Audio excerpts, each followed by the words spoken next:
The senator from New Jersey. Right to object.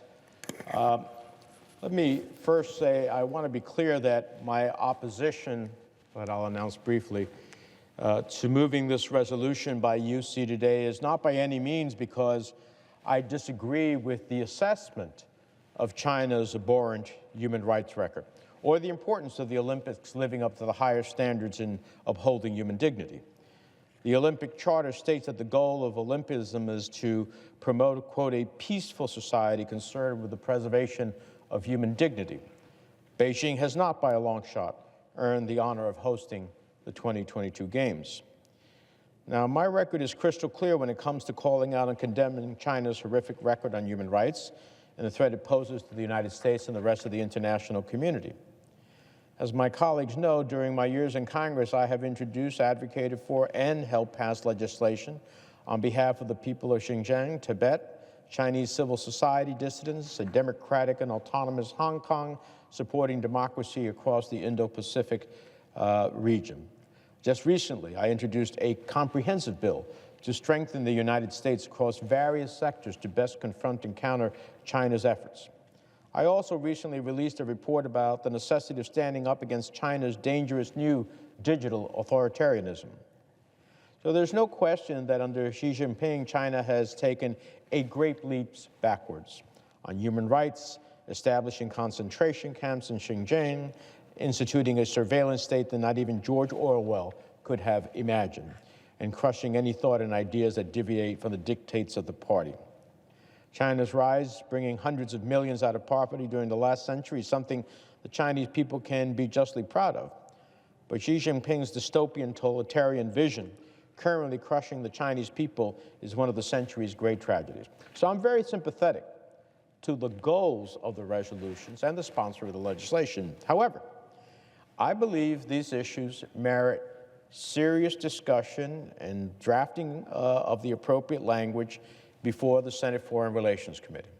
I have been urging Chairman Risch to hold a legislative markup for months to discuss the many pressing pieces of legislation members of both sides of the aisle have had pending for many months.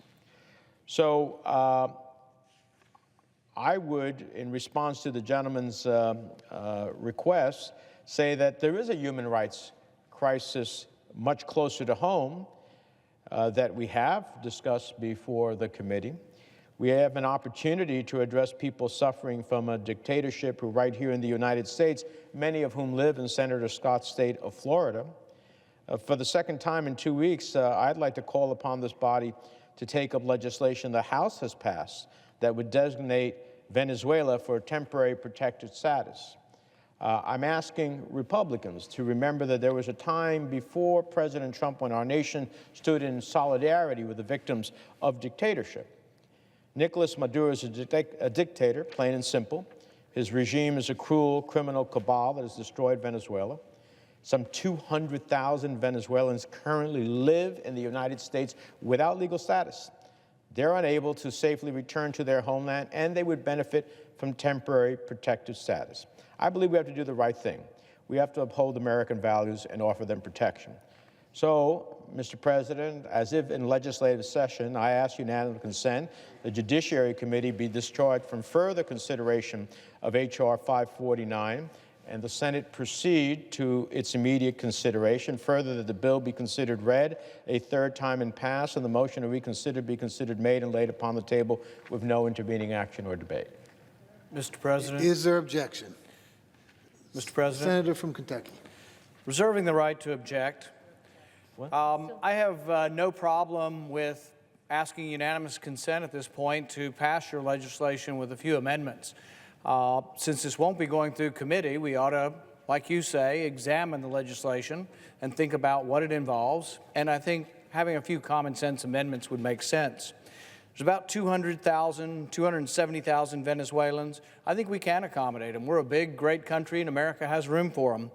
We should make sure, though, that they don't overburden the welfare system, and there should be rules that people, as part of this program, do not come to the country to receive welfare. That's my first amendment. My second amendment would say that at the end of the 18-month period, Congress should vote on whether or not to extend the period. In the past, we have granted this temporary status, and it's been renewed decade after decade and becomes just sort of this lost zone for people that we can't figure out a permanent solution for. My third amendment would actually create an ability to absorb more people in our country and would be more of a permanent solution. My third amendment is called the Believe Act, and it's a bill that I've had out there for several years. And what it would do is take the merit-based employment in our country, employment-based visas, and double these visas. So if you want to accommodate the 200 and some odd thousand Venezuelans, we need more green cards ultimately for permanent status. And this would be increased employment-based visas. So my unanimous consent request would be to pass your bill with these three amendments. One, to prohibit welfare. Two, to make it Congress's prerogative to decide that this term needs to be extended. It would have to be a vote by this body. And then the third thing would be that we expand our employment-based visas in order to accommodate folks like this in our country. And I would ask unanimous consent that your bill be passed, and also including my three amendments to the bill. And at this point, I ask unanimous consent for that. Does the senator so modify his request? Mr. President, Senator from New Jersey. reserving the right to object to this modification. These three amendments, I respect my colleague, sits on the Foreign Relations Committee. We don't always agree, but I always respected listening to him. But this effort that I'm trying to bring to the floor, in line with Senator Scott's question about human rights in China, well, this is human rights right here in our hemisphere. The amendments that the gentleman proposes seeks to basically gut the existing statute for temporary protected status, and it distracts with other issues in our immigration system as the price for providing Venezuelans with temporary protection in our country. One of these amendments is aimed at making it nearly impossible to renew TPS for foreign nationals, no matter the country or the conditions in the country. And I would also note that at a time in which we have 131,000 temporary protected status of other countries helping to support the nation as essential workers. So I object to the modification, and I object to Senator Scott's motion. The objection is heard to both requests. Mr. President, The senator from Kentucky. and I voice my objection to the original motion from Senator Menendez. The objection is heard to the request. Senator from Florida. Mr. President, well, first off, as you'd expect, I'm disappointed two ways. Number one is I'm disappointed that we couldn't get a resolution done that dealt with what's going on in China. And I would love the process to work perfectly, that everybody would do things in proper order, but the resolution is pretty simple. We know all the bad things that are happening in China, and we need to stand up. We have a chance now, not in 6 months, not in, I don't know what time it would take to go through Foreign Relations Committee, but we ought to be standing up now to say the IOC needs to move the Olympics. And so I'm very disappointed that my colleague is not willing to just go along with a simple resolution and do that. Number two, I proposed, what my colleague knows is what the bill that he's proposing will never get done. I have colleagues that want to reform and fix the TPS program. I worked with my colleagues, all 53 Republican colleagues, and they said that as long as we do a common sense reform of the TPS program, we would go ahead and do TPS for Venezuelans. So that's a bill that we could do today. We could have done it a couple times where my colleague and on the other side of the aisle, another blocked it. It doesn't make any sense to me why we're not getting this done. We can both talk about all the problems that what the Venezuelans, the issues they're dealing with. So it's very disappointing to me. I don't know what the reason is. I've been trying to work with my colleagues on the other side of the aisle to say, what is the problem? And nobody will say, this is exactly what it is, and this is what you need to change to get it done. I don't know how we get things done up here if people are not willing to sit down and talk to each other to figure out how to get it done. We also, I've also proposed other things that my colleague has blocked, trying to make sure that Maduro there was no revenues that could get to the Maduro regime, and that was blocked. This doesn't make any sense to me. So I don't know what the issue is. I don't know if it's because it was proposed by Republicans rather than Democrats, but we have got to figure out how to stand up together against human rights violations around the world. It should be simple to say that the International Olympic Committee should not be hosting the Olympic Games in 2022. It's pretty simple. It's discussing what she's doing. It should be pretty simple to say, if we want to get TPS to take care of whether it's for Venezuelans or whether it's for Salvadorans or anybody else, we need to have a common sense reform in the TPS system. And that's why I proposed, and all 53 Republican senators agreed with me. So I hope my colleague will commit to work with me to try to help the Venezuelans and also help others by fixing this TPS program. I hope he would work hard, either get a resolution that he agrees with me on or work through the Foreign Relations Committee to do something. But we've got to do everything we can to stop the genocide by the Uyghurs in communist China, and also do everything we can to help the Venezuelans that are here and need TPS. Thank you, Mr. President. Mr. President. From New Jersey. Mr. President, I appreciate my colleague from Florida's comments. Let me just say, first, we don't even need legislation for Venezuelans to get TPS. Let's not lose sight of that. President Trump, with a stroke of his pen, could give temporary protected status to the 200,000 Venezuelans that have fled the Maduro regime, a regime that President Trump himself has signaled out in every possible way as a regime that undermines the human rights of its people and that attacks them. So we don't even need legislation. The only reason the House of Representatives with Democratic majorities passed legislation is to try to instigate the president to go ahead and give TPS to Venezuelans. And unfortunately, Senator Scott, every time he's come to offer what he calls a reform of TPS, is really basically the death of TPS. And I don't know why we have to deny those who presently have TPS and whose country's status may not have changed, slaying their status in order to give it to Venezuelans. I'm not that Solomonic. And so that's why there has been an objection. But again, I remind us that we don't even need legislation. President Trump, with the signature of his pen, could declare TPS for Venezuelans. That's the first thing. The second thing is I would urge my colleague and all my Republican colleagues, by the way, I know that you all know this, but just to remind us, you're in the majority. Chairman Risch is the chairman because there is a Republican majority. Chairman Risch gets the call when the Senate Foreign Relations Committee goes into a business meeting. So as I have said to many of my colleagues, if you want to see your legislation considered, and I certainly would agree to an agenda that includes Senator Scott's legislation, urge Senator Risch to hold a business meeting and a markup on legislation. That's the way this body's supposed to work. Otherwise, then let's just meet here as 100 and make it the committee of the whole, where we can all opine and cast amendments on appropriations, judiciary, foreign relations, energy and commerce, the whole spectrum. But if the committee system is supposed to mean anything, which is the concentration of those who dedicated their time to be on that committee and who have insights in it, and for which legislation passes through, then it has to hold meetings and markups to consider legislation. So it's not that you have to urge us. You have to urge your colleague, the chairman, to hold markups to consider your legislation. And I'm sure that with some modifications, I would be one of those who would support your legislation in committee.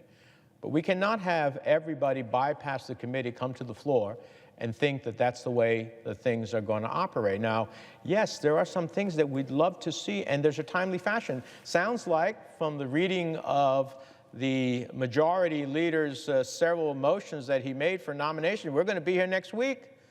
Well, the chairman of the Foreign Relations Committee could call a business markup for next week. We could get your resolution on, we could get it passed, and then we could get it to the floor. Why not? Why not? And then the last thing, I don't know what the senator is referring to in terms of stopping monies going to Maduro. My Verdad Act, which became law, along with Senator Rubio and others, in essence, exactly try to do that. But I'm certainly happy to join with the Senator in any efforts to continue to work on stopping any flow of money to the Maduro regime, and more importantly, to reclaim the money that is already the national patrimony of Venezuela that has been spent elsewhere. But let's be honest, TPS for Venezuelans could have happened already, could have happened yesterday, could happen today, could happen tomorrow if President Trump only wants to declare it so. I think he should. I don't think we should have to pass legislation, but that's where we're at. I yield the floor. Senator from Florida. I appreciate the comments from my colleague from New Jersey. Step one, I still have not heard what the issue is of a resolution that it sounds like 99 other senators are okay with regard to holding General Secretary Xi accountable. I don't know. No, I haven't heard my colleagues say what's the concern with it. I mean, it seems to me that we have the opportunity right now between the two of us. If we need to make a change, maybe we can make a change, but I'd like to get something done today. Number two is, as we do know, the TPS program is a temporary program, and it's not operated as a temporary program, and it has to be reformed. I agree with my colleague from New Jersey. I would like the president to say that the Venezuelans will get TPS right now, but I think the White House's position is we've got to fix the program because the program doesn't work. It's not a temporary program, and that's why my fix does what a lot of senators up here keep saying. They want to say we got to take back power we've given to the president, and mine does that. The president still can do TPS, but after he does, if he wants to extend it, it's got to come back to Congress, and we get to make a decision. It's pretty common sense, and if we did that right now, we could get TPS for Venezuelans. And the senator from New Jersey has blocked my bill. It's a bill with Senator Rubio to hold Maduro accountable by prohibiting federal agencies from doing business with anyone that supports the oppressive Maduro regime. I don't understand why he would do that. He's blocking a bill that it's going to prevent money from going there. We've got to stand up, whether it's against the Castro regime, Maduro. We've got to support democracy and freedom in Latin America. And I hope my colleague would stop blocking that bill also.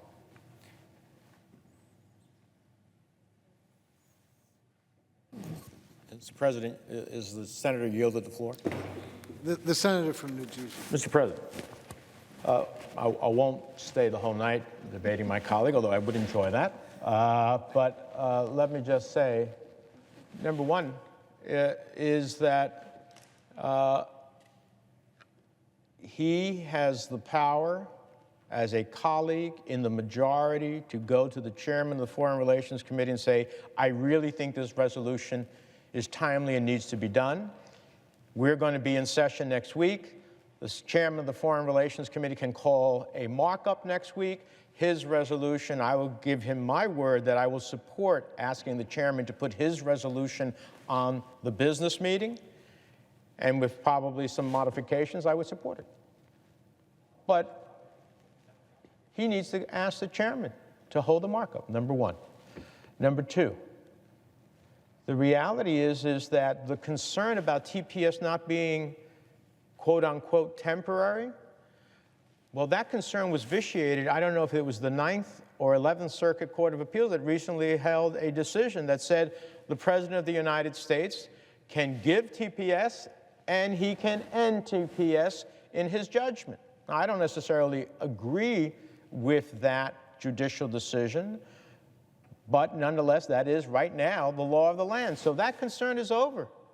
The suggestion that we have to end TPS as we know it in order to make sure that it only remains a temporary protected status, the courts have determined that. They said the president can give TPS and can take it away. So, as far as I learned in my civics lesson, the courts is the final law of the land and interpreting what it is that the law is. And then lastly, I'm going to look at, I'd like the gentleman to have him get in contact with my office. I don't know what legislation he keeps referring to that somehow we blocked. But before the gentleman even arrived here, I have been pursuing the Castro regime for 20-something years since I was in the House of Representatives, passing the Libertad Act and so much others, and certainly the Maduro and regime as well. So happy to look at that. But let's get the chairman of the Foreign Relations Committee to hold the markup, and I think we could solve a lot of these problems. Before.